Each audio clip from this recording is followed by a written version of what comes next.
Apresentação: Júlio Nascimento.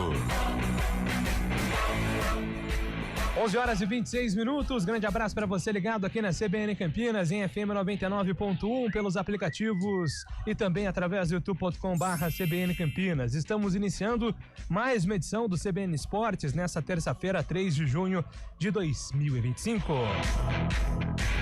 Começamos o nosso giro falando de tênis. A 100ª vitória de Novak Djokovic em Roland Garros levou o sérvio para as quartas de final da competição em 2025 do Grande Slam francês. Tricampeão do torneio, 4 vezes vice, e o atual sexto do ranking mundial, bateu o britânico Cameron Norrie, número 81, por 3-0, com parciais de 6-2, 6-3 e 6-2. O veterano de 38 anos vai encarar o alemão Alexander Zverev, terceiro do mundo, em data e horário que serão definidos. E agora o destaque da Ponte Preta, mais uma derrota em casa, Antônio Lupi. Com mais uma expulsão. Bom dia pra você, Júlio, pra quem acompanha o CBN Esportes. Dudu foi expulso ainda no primeiro tempo. E o Ipiranga venceu a Macaca por 1-0. Mesmo com a derrota, a Ponte continua na liderança da competição. Na entrevista coletiva, Valentim disparou que não vai mais tolerar expulsões desnecessárias na caminhada da Macaca na terceira divisão do futebol brasileiro. Ainda falando em Série C, o São Bernardo perdeu para o CSA no estádio 1º de Maio no ABC Paulista por 3-1. Com a derrota, o time alagoano subiu para a sexta colocação com 13 pontos e o Bernô caiu para a 10ª com 11. Agora o destaque do futebol paulista, Gabriel Duziak. Corinthians e Palmeiras vão se enfrentar nas oitavas de final da Copa do Brasil. Os arquirrivais caíram um contra o outro no sorteio desta segunda-feira e repetirão em âmbito nacional o duelo que já ocorreu na decisão do estadual deste ano. O São Paulo, por sua vez, jogará contra o Atlético Paranaense pela Copa do Brasil. Na Libertadores, o tricolor vai pegar o Atlético Nacional da Colômbia e o Palmeiras enfrentará o Universitário do Peru. 2 jogos foram realizados ontem pela Série B. Em Chapecó, a Chapecoense goleou o Amazonas por 4-0. A vitória levou o time catarinense à 7ª colocação com 16 pontos. O Amazonas está no Z4 com 7. E na Curizul, o Paysandu perdeu para o Criciúma por 1-0. O Tigre saiu do G4, foi para a 16ª colocação. E o Papão é o lanterna com apenas 4 pontos. E o revés causou a demissão do técnico do time paraense, Luizinho Lopes.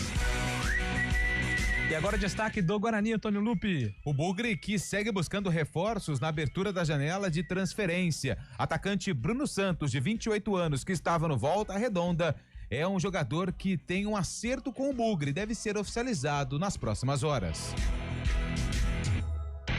Carlo Ancelotti realizou ontem seu primeiro trabalho em campo como técnico da seleção brasileira. Ainda sem todos convocados à disposição, o italiano treinou visando a partida contra o Equador na quinta-feira às 8 da noite em Guayaquil. A atividade aconteceu no CT Joaquim Grava do Corinthians em São Paulo. A seleção volta a trabalhar ainda nesta terça-feira no local antes de embarcar para o Equador. Mais demissões na Série B. Roger está no mercado. Bom dia para você, Fábio Scheibe. Muito bom dia, Júlio Nascimento. Bom dia, ouvinte CBN. O velho conhecido do torcedor campineiro, Roger Silva, jogador de Ponte Preta e Guarani, que estava no comando do estreante Atletique de Minas Gerais, não resistiu à 8ª derrota na segunda divisão. Ele entregou o cargo na tarde de ontem, após a derrota no final de semana para o Cuiabá. O Atletique ocupa a 19ª colocação na vice-lanterna da competição. E agora o destaque da opinião com Carlos Eduardo de Freitas. Bom dia, Carlão. Bom dia, meu caro Júlio Nascimento. Bom dia, ouvinte CBN. Destaca esse agasalho maravilhoso de Fábio Scheiben. Que coisa linda, em homenagem a Carlo Ancelotti. Mas brincadeiras à parte, ontem um jogo maluco, né? Envolvendo a Ponte com todas as condições para vencer e se distanciar ainda mais na liderança. Não aconteceu, mais uma expulsão, problemas para o técnico Alberto Valentim, bronca na entrevista coletiva. Ou seja, apesar da primeira colocação, a Ponte Preta é um combo de problemas. 11h30, estamos no ar com CBN Esportes, trabalhos técnicos de Valmir Bortoleto, comando de stream é com Samila Dip. Apresentação: Júlio Nascimento. 11h30. 2025. Nosso time entra em campo para te contar cada história do futebol. Em cada canto do planeta, ecoando o nosso grito de gol.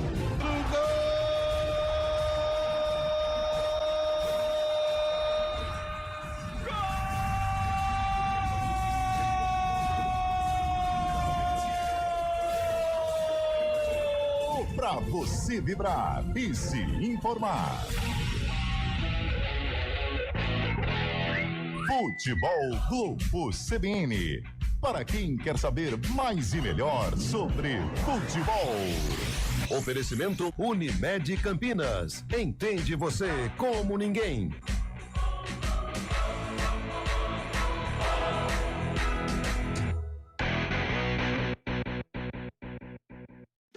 Nada melhor do que reunir a família e amigos em casa. Mas atenção para alguns cuidados fundamentais, porque o perigo pode estar bem perto. As doenças causadas pelo Aedes aegypti continuam sendo um problema e podem levar à morte. Por isso, não deixe água parada em vasos, pneus, garrafas, nem lixo acumulado em casa. Elimine os criadouros do mosquito. Proteja a sua família e a sua comunidade. Faça a sua parte. Uma iniciativa IPTV. A cada ano que passa, o aquecimento global. Trânsito.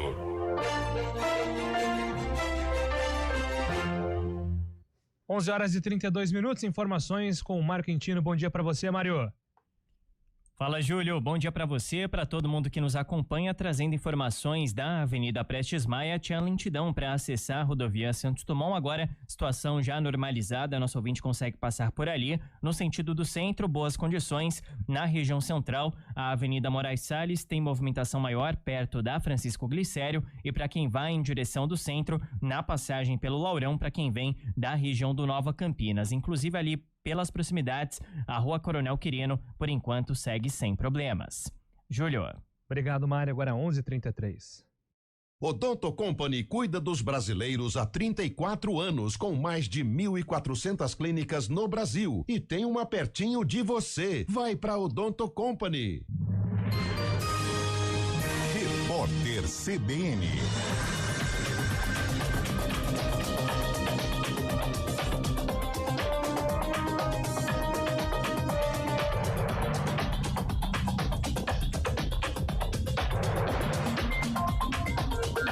Terça-feira, 3 de junho de 2025. O ministro da Fazenda, Fernando Haddad, afirmou que há espaço fiscal para um ajuste nas contas públicas sem penalizar a parcela mais pobre da população. O governo avalia medidas que serão apresentadas ao Congresso após a crise provocada pelo decreto que aumentou o imposto sobre operações financeiras.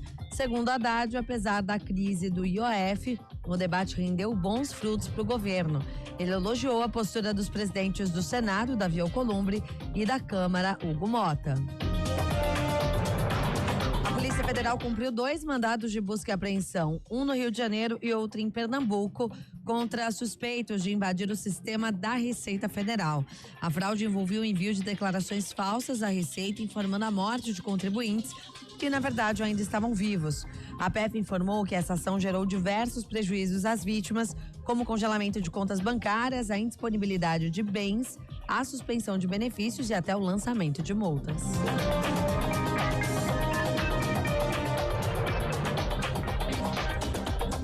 O presidente Lula negou hoje que o ministro da Fazenda, Fernando Haddad, tenha errado ao anunciar as novas tarifas do IOF e depois voltado atrás.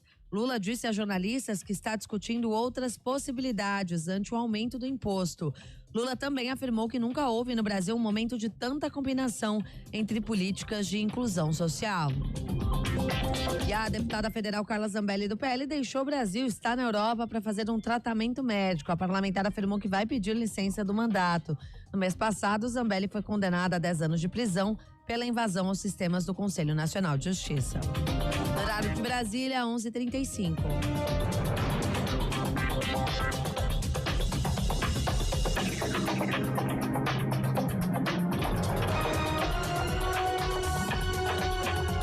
Repórter CBN. As principais notícias do dia, a cada meia hora.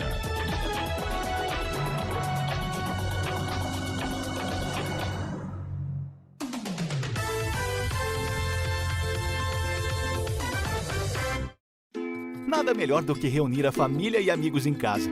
Mas atenção para alguns cuidados fundamentais, porque o perigo pode estar bem perto. As doenças causadas pelo Aedes aegypti continuam sendo um problema e podem levar à morte. Por isso, não deixe água parada em vasos, pneus, garrafas, nem lixo acumulado em casa. Elimine os criadouros do mosquito. Proteja sua família e a sua comunidade. Faça a sua parte. Uma iniciativa EPTV.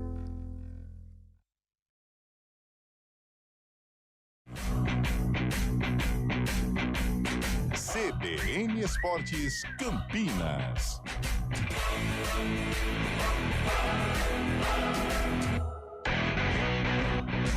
(11h36). Gabriel Dudziak está chegando com informações do futebol paulista. Dudes. O Trio de Ferro conheceu nesta segunda-feira os adversários na Copa do Brasil 2025. Em sorteio realizado pela Confederação Brasileira de Futebol, Corinthians e Palmeiras souberam que vão jogar um contra o outro nas oitavas de final do torneio.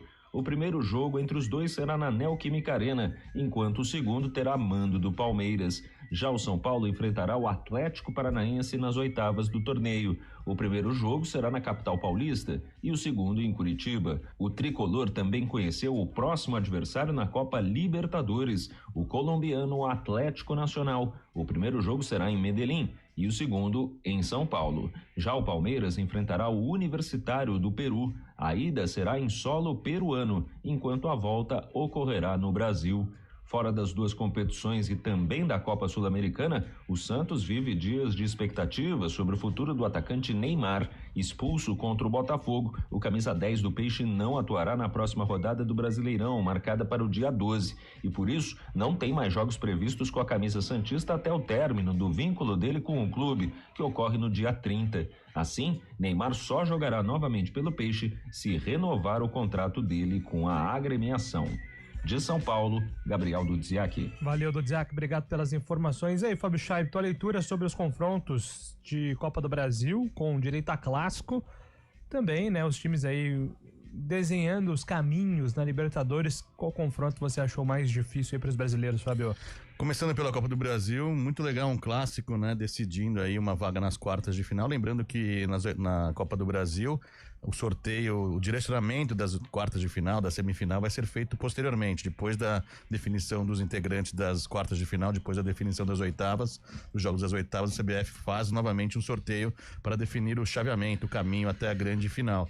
Eu acho que Palmeiras e Corinthians é o jogo que todo mundo vai querer ver também nessas oitavas de final, grande rivalidade em disputa, né, Palmeiras e Corinthians se enfrentando novamente por um mata-mata em âmbito nacional, assim como o Atlético Mineiro e Flamengo, que fizeram a final do ano passado também, o próprio Internacional enfrentando o Fluminense, jogos muito legais. Quem se deu bem, creio eu, né, a gente pode dizer assim, porque vai enfrentar um time de Série C, é o Vasco da Gama, enfrenta o CSA, o Cruzeiro, que está muito bem no Brasileirão, enfrenta o CRB, e o Bragantino enfrentando o Botafogo, né? O Carlão lembrou muito bem ontem, foi uns confrontos da pré-Libertadores do ano passado. Botafogo saiu dali rumo ao título da Libertadores, mas os confrontos muito equilibrados. Palmeiras e Corinthians, para mim, a grande partida dessa fase da competição. E aí, Carlão, que é a sua leitura sobre esses confrontos, né? Ter um Corinthians e Palmeiras é bom pro público em geral, mas deixa os torcedores em alerta também, né? Sem dúvida, né? Porque a equipe que perder fatalmente entra aí num processo de pressão, né? Porque perder o clássico, independente da situação, nunca é legal. Se fosse hoje, claramente o Palmeiras seria o favorito, né? Vive um grande momento, apesar de tropeços no Campeonato Brasileiro, mas é um time, uma equipe mais ajustada. Agora, esse jogo é depois da Copa do Mundo, muita coisa pode acontecer, né? Reforços, saídas. Mas eu acho que o Palmeiras dificilmente perde a força. Agora é um derby, né, gente? É um derby e aí o Corinthians, mesmo hoje estando num patamar abaixo, ele cria forças, né? É um clube que gosta desse tipo de confronto, dos clássicos, né? Mas evidentemente o Palmeiras está aí num processo mais organizado que o Corinthians. A CBF não desmembrou a tabela ainda, mas já está pré-programado para a primeira partida ser realizada na semana no dia 30 de julho e a volta no dia 6 de agosto. Lembrando que o Corinthians faz a primeira partida em casa, na Neoquímica Arena, o Palmeiras no Allianz Parque decide a classificação e o São Paulo também decide fora de casa contra o Atlético Paranaense. Maravilha, Fábio Chaib, Carlão de Freitas. 11h40, vamos atualizar informações da Ponte. Meu caro Antônio Lupe, ontem a Macaca entrou em campo contra o Ipiranga. Você tinha a expectativa aí de um resultado, até porque poderia, né, ter levado o time por uma vantagem confortável na Série C, mas aquele velho roteiro, expulsão, desvantagem numérica e derrota em casa se repetiu. Ô, Nascimento, você sabe o que significa o termo déjà vu? É aquilo que parece que já aconteceu, né? Daquela sensação é estranha. a sensação subjetiva de que já se viu, já se vivenciou algo antes. A única diferença do jogo da Ponte e do Brusque é que não foi a primeira vez que o torcedor viveu essa experiência da Ponte Preta ter um atleta expulso ainda no primeiro tempo. Contra o Brusque foi quem? Dudu. E ontem, novamente, o volante da Ponte Preta foi expulso próximo aos 32 minutos da primeira etapa e arrebentou com o esquema tático da Ponte Preta. Para piorar a situação, nos acréscimos do primeiro tempo, o Ipiranga, numa jogada de bola parada, marcou o gol, único gol do jogo, a vitória do time gaúcho por 1-0 em cima da Ponte Preta no estádio Moisés Lucarelli. A Ponte tinha a expectativa, em caso de vitória, de aumentar a distância para o segundo colocado na tabela da Série C do Campeonato Brasileiro, mas isso não aconteceu. Foi a segunda derrota seguida da Ponte Preta, jogando em casa, com o apoio da torcida, jogando no estádio Moisés Lucarelli. Nos últimos 5 jogos, foram 4 expulsões, à exceção o jogo contra o Ituano, lá no estádio Novelli Júnior, em Itu. Contra o Anápolis, a situação já estava tranquila quando o Arthur foi expulso, a Ponte conseguiu a vitória. Contra o Brusque, uma goleada sofrida em casa.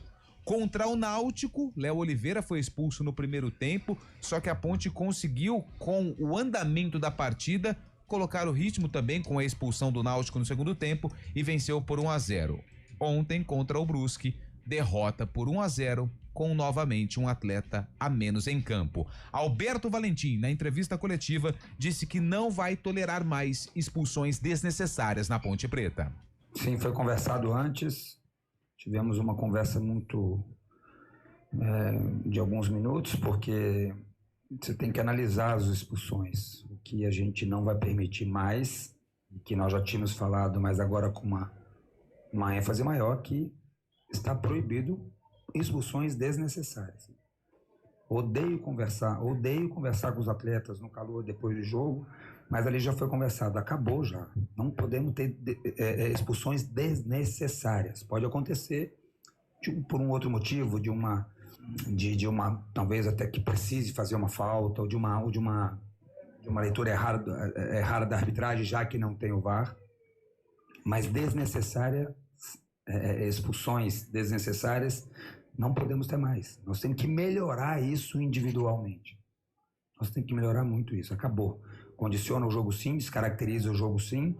Depois tem um gol que é erro nosso, tá? Porque uma bola parada, ela independe de um a menos, mas descaracteriza o jogo, né? E pro outro lado eu tenho que falar bem daqueles que permaneceram, aqueles que entraram depois, porque o jogo ficou vivo até os últimos segundos. A gente podia ter empatado e esse resultado podia ser bem diferente. Não, isso aí é com o presidente. Isso aí você tem que obedecer hierarquias. Isso aí é com o presidente. Na minha opinião, a gente tem que resolver e melhorar isso em campo. Se cabe a multa, é com o presidente. Não cabe ao treinador. Para mim, isso aí é uma falta de respeito com quem comanda. É falta de respeito seria uma arrogância da minha parte, falar com o presidente sobre isso, com o Ricardo, com o Brigatti e com o próprio Kiko. Isso aí cabe à diretoria. Cabe a mim corrigi-los e qualificar essa fase defensiva. Eu falei ali dentro agora. Qualificar a fase defensiva. Isso com dinheiro não mexo. Quem é que nos paga é que deve decidir. Tá? Então isso aí não cabe a mim. O Valentim falou que essa questão de punir o atleta caso tenha uma expulsão desnecessária fica a cargo da diretoria decidir em caso de punição no salário ou outro tipo de punição. Ele não quis entrar nessa seara em relação ao que fazer com algum atleta da Ponte expulso na sequência da competição. Mas realmente é algo que tem preocupado o torcedor, esse excesso de expulsões. É um detalhe importante, hein? Claro que tem número de vitórias, tem saldo de gols, tem gols marcados, tem gols sofridos, mas cartão amarelo e cartão vermelho também é critério de desempate lá na frente. Pois é, Carlão, é difícil justificar o que está acontecendo com a Ponte. Ontem, durante o pós-jogo, a gente debateu muito sobre isso. Eu quero ressaltar aqui, eu achei uma coletiva interessante do Valentim, foi muito ponderado, mas ele deu recado também para os jogadores, acho que era a hora também, né? Porque tá virando bagunça. A Ponte, tava dando uma olhada aqui nos números. Por favor. Ponte, Náutico, Guarani e Maringá são os times com 4 expulsões em 8 rodadas. Só que no caso da Ponte, são 4 nos 5 últimos jogos. Então tá sendo recorrente. Sim, e ô Júlio, é um problema crônico e desde a temporada passada, né? Porque ontem eu até citei o Iago Dias naquele jogo contra o Vila Nova, em que ele é expulso, o Elvis falando pra ele, a todo instante ele é expulso, o Matheus Silva, que está de saída aí também, colecionou expulsões. E o final da história todo mundo sabe o que aconteceu, ou seja, e agora vem pra 2025 com esta mesma situação, né? Além do Dudu, tivemos o Arthur contra o Anápolis, né? Sim. Que a Ponte ainda venceu o jogo. E isso atrapalha qualquer situação. No futebol de hoje, atuar com um jogador a menos é muito complicado você reverter. Há situações, o Botafogo virou a Libertadores, tá, e você conta nos dedos, porque é muito difícil, ainda mais nesse futebol maluco. Mas o jogo de ontem foi um jogo doido, um jogo até legal para comentarista, porque tivemos muitas situações. Primeira delas, né, o esquema com 3 zagueiros. O torcedor não gosta, eu também não gosto, porém, tem dado certo. Então vai mexer por quê? Mesmo jogando em casa. Então o Alberto tem essa convicção com 3 zagueiros. Eu acho que se tiver uma oportunidade, por exemplo, agora, em 2 semanas de treinamento, ele pode até mudar, voltar num esquema tradicional, 4-4-2, porque o esquema com 3 zagueiros realmente, em alguns momentos, ele não é legal, principalmente em jogos em casa. E a Ponte com 11-11 ontem não fazia um bom jogo contra o Brusque, não conseguia entrar na defesa do Ipiranga, desculpa.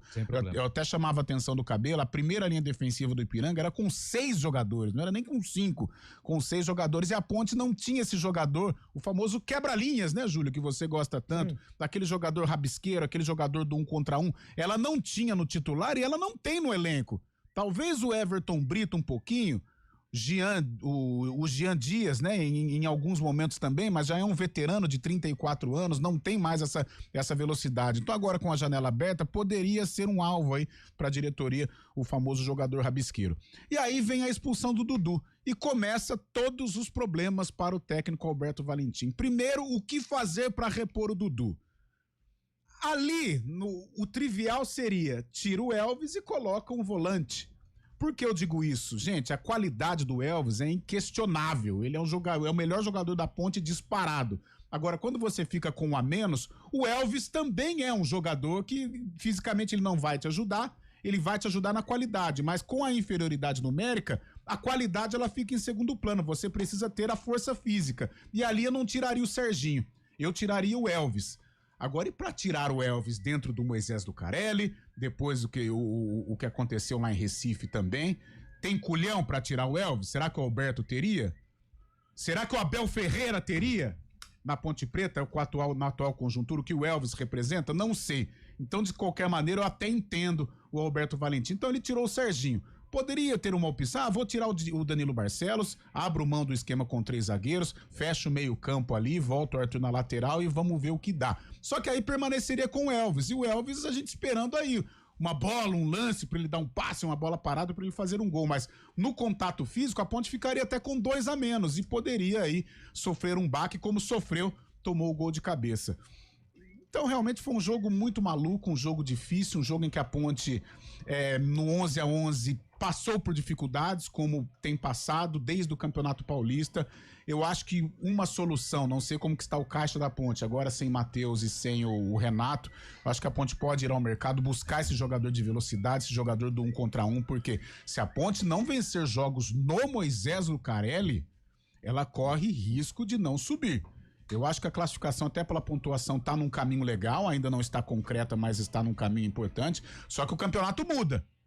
Né? O campeonato vai mudar na hora do quadrangular e se a Ponte não tiver opções e não conseguir conquistar os 3 pontos em jogos dentro do campo dela, não vai ser fora que ela vai conquistar. Ela tem conquistado. mas na hora do afunilamento, ganhar ponto fora de casa vai ser muito difícil. Então, o tamanho do abacaxi que o Alberto tem para descascar agora é gigantesco. Se não me engano, foi contra o Brusque, né? Que o Elvis saiu também, reclamou também, né? Quando foi substituído. Lá em Recife, foi contra o Brusque que ele abre mão do Elvis. O Valentim já tem... Não, ele permaneceu com o Elvis e tomou um sacode, né? Tomou de 4-1. Mas teve um outro jogo que o Elvis saiu quando teve uma expulsão também. Ele fez cara de poucos amigos também. Mas é inaceitável, né? Acontecer isso com a Ponte Preta. Um roteiro que se repete mais uma vez, jogando em casa. Fica com a menos, né? Fica com um jogador a menos. Complica muito a situação da equipe, né? Lembrando que também na Copa do Brasil, a Ponte Preta, no único jogo que fez esse ano, também tem um jogador expulso, né? O Jean Dias, contra o Concórdia, acabou sendo eliminada também. Mas uma situação recorrente, né? Como tem acontecido e prejudicando muito a equipe. Jogar com a menos hoje em dia é muito complicado. Ele tem duas situações para corrigir. Primeiro, essa parte mental dos jogadores, tentar, né, acalmar, tornar esse time mais equilibrado emocionalmente e arrumar uma maneira de vencer os jogos no estádio Moisés Lucarelli com mais tranquilidade. Porque não é toda hora que você vai lá em Recife e vai vencer o Náutico, que você vai fora de casa e vai conquistar os 3 pontos. Daqui a pouco, já estamos na janela, as equipes vão se reforçar. Tá aí o CSA, veio aqui no ABC e venceu o São Bernardo. Então, na hora que o campeonato se afunila, e principalmente no quadrangular, é outro campeonato. Né? Então, se você não vencer dentro da sua casa, conquistar ponto fora é muito difícil. 11h52. Vamos... E o Dudu, hein? Saiu reclamando, hein? Segunda expulsão seguida, né? Saiu xingando a terceira no ano. Então, Fábio, eu fiquei reparando, cara, o Dudu, ele viveu, ele teve todas as emoções ali, né? Porque ele chora. A primeira reação é reclamação. Aí ele é expulso. Aí ele começa a chorar. Aí ele sai do campo chorando. Aí ele volta... Aí o Valentim abraça ele e ele... Aí ele se recompõe, explica pro Valentim, continua caminhando. Aí tem o contato com a torcida... Meio que tem ali uma provocação, né? Com a torcida tá xingando ele fala pra xingar mais alto, aí volta a ficar triste, depois fica... Então, assim, o Dudu, a Ponte tem que sentar com o Valentim, Brigatti, o presidente Eberlin e o Dudu. E conversar com ele, cara. Falar assim, Dudu, e aí? Mas cada dia que passa eu entendo com mais facilidade por que o Dudu perdeu espaço no futebol. Porque ele estava quase acertado com o Corinthians, quando estava voando no Vitória. Corinthians desistiu. Alguém deve ter ligado pro Corinthians e falar, esquece. É uma bomba relógio. Ele precisa primeiro amadurecer. Teve briga com torcedores num bar. Aí foi pro Novo Horizontino, começou jogando, sumiu. Por quê? Esses comportamentos pesam demais. Então, se o Dudu quiser dar esse salto na carreira, que foi o que o Valentim disse na entrevista, o Dudu precisa amadurecer e ter mais equilíbrio emocional, que neste momento, infelizmente, porque ele é jogador de bola, tá? Ele é bom jogador. Dudu é bom jogador. Dudu não é jogador de Série C. É Série B+. Se ele estiver focado, é B+, Série A, enfim. Mas o emocional, infelizmente, pesa demais pro camisa 21 da Ponte. 11h54.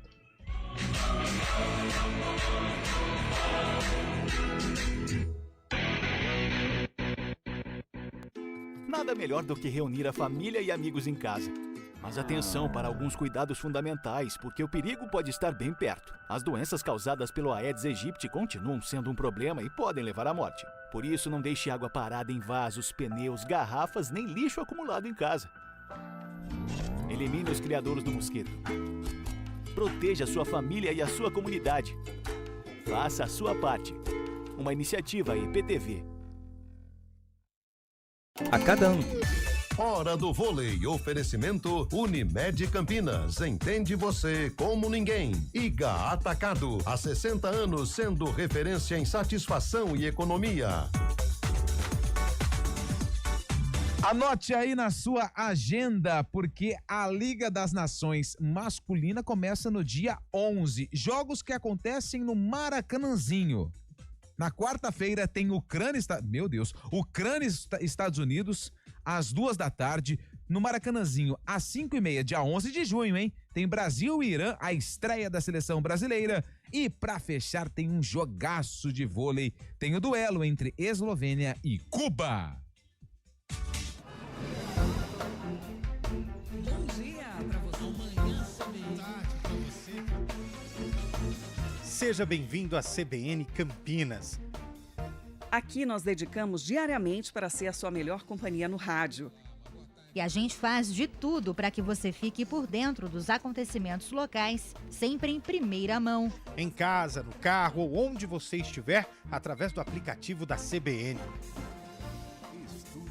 As nossas entrevistas e debates abordam os temas e fatos mais importantes do momento. A gente te atualiza das informações do trânsito ao longo do dia e fala tudo sobre o esporte da nossa região de forma leve e descontraída, mas com muita responsabilidade. Somos mais que uma rádio. Somos a voz que conecta você à sua comunidade.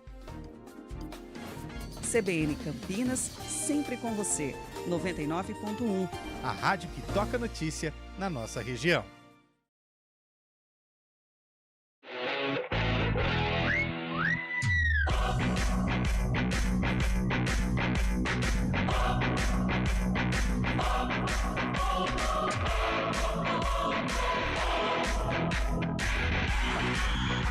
(11h56) Antônio Lupe. Diga. Guarani promete agitar o mercado nos próximos dias. Vai. Sim, promete. Já tá agitando desde da janela, ainda não tava nem aberto, o Guarani já tava agitando, né? Tinha Cicinho, Diogo Silva, o Vitinho, todos os jogadores que já foram apresentados e anunciados pela diretoria do Guarani. E o próximo a entrar na lista é o atacante Bruno Santos. E aí você me pergunta, quem é Bruno Santos? E eu respondo pra você, Júlio. Bruno Santos tem 28 anos, ele estava no Volta Redonda, fez 37 jogos e marcou 10 gols. Vai encerrar a segunda passagem pelo clube carioca. Outros times da Série C estavam, de olho no jogador, inclusive o ABC. Porém, tudo leva a crer que o acerto com o Guarani está muito próximo e ele deve ser oficializado nas próximas horas. Atacante, vai brigar ali com o Denis Júnior, até porque o Guarani precisa de gols na Série C para se afastar ainda mais da zona do rebaixamento. Lembrando que o Volta Redonda é a Série B do campeonato, né? É um jogador que sai da Série B pra jogar a Série C, né? E ele, apesar de atualmente estar na reserva do Voltaço, né? Ele tinha moral com a torcida lá por conta do ano passado. Ele fez uma boa Série C, né? E é justamente o que o Guarani precisa, porque o Denis Júnior tá em baixa, né, cara? Não só o Denis Júnior, né? Se pegarmos aí o Samuel. Cadê o Lucas Macedo, cara? Lucas Macedo sumiu. Porque ele começou arrebentando nos treinos. Outro dia houve uma ele pergunta. Ele foi relacionado pro jogo quando o Cordeiro tava interino. Nossa, e o menino que fez, da base, que fez o gol, o Porfírio, né? Não é verdade, Porfírio fez o gol contra o Brusque. Sumiu também. Ano passado. Certamente serão aproveitados na Copa Paulista, né? Junto com o japonês. Não, mas isso aí esquece. O Carlão que fica falando. Brigando com o ouvinte. Ontem o Fábio Scheibe brigou com o Eu vou brigar com o ouvinte quem me perguntar do japonês. Tem que brigar. Pelo amor de Deus. Eu ouvi umas coisas boas só. Algumas especulações. Esses Diego Torres? Diego Torres está entre elas. O Diego Torres, hein? O Diego Torres dificilmente sai do Vila. Thales, zagueiro que passou pelo Guarani, aquele ex-operário. Diego Torres e o Ítalo. O Ítalo, aquele ex-Bragantino, São veterano. Paulo, tá no o Remo. Ítalo é São Paulo. Isso, atacante. Tá no Remo, são as especulações. Cara, atacante, né? Porém, é aquilo que a gente fala, é tudo Audax, jogador, É tudo jogador alto na questão financeira. O problema é esse, né? Vai ter que tentar acordos aí. São jogadores, aquelas referências que a gente fala que fazem tanta falta. O Guarani precisa de um meia, né? O Diego Torres é um cara meia. Se o Diego Torres chegar no Guarani, eu acho que resolve o aquela mudança de patamar no time. Que é um cara que desequilibra na divisão. Sim. É aquele cara, por exemplo, vai jogar contra o Guarani, se você não fizer uma marcação no Diego Torres, está fadado. Mais do que eu soube, é mais de 100 picanhas. Né? Então, aí pega, né? Como que paga, né? Ir ao mercado, Série C de brasileiro e vai fazer uma consulta, tem outra situação. Por 100 você não tira ele do Vila Nova. É complicado. Aí vem a criatividade, né? Que vai dar 3 anos de contrato. E o homem que manda no Vila era o sonho dele contratar o Diego Torres. O Diego Torres, se eu não estiver enganado, ele tinha uma ligação com o Niquinho aqui, grande empresário, trabalhou na Ponte, não sei se permanece, mas ele tinha ligação com o Niquinho. É problema salário realmente, né, também. Mas o Guarani deixa o recado com essas movimentações. Arrumar ainda mais a defesa, aliás, 392 minutos sem sofrer gols do Guarani. O Andrei tá crescendo em confiança, né? Isso é uma marca muito importante. 4 horas tem Arena, amanhã estamos de volta às 11 horas com o CBN Esportes. Às 11 horas, se Deus quiser. Opa! Grande abraço a todos. CBN Esportes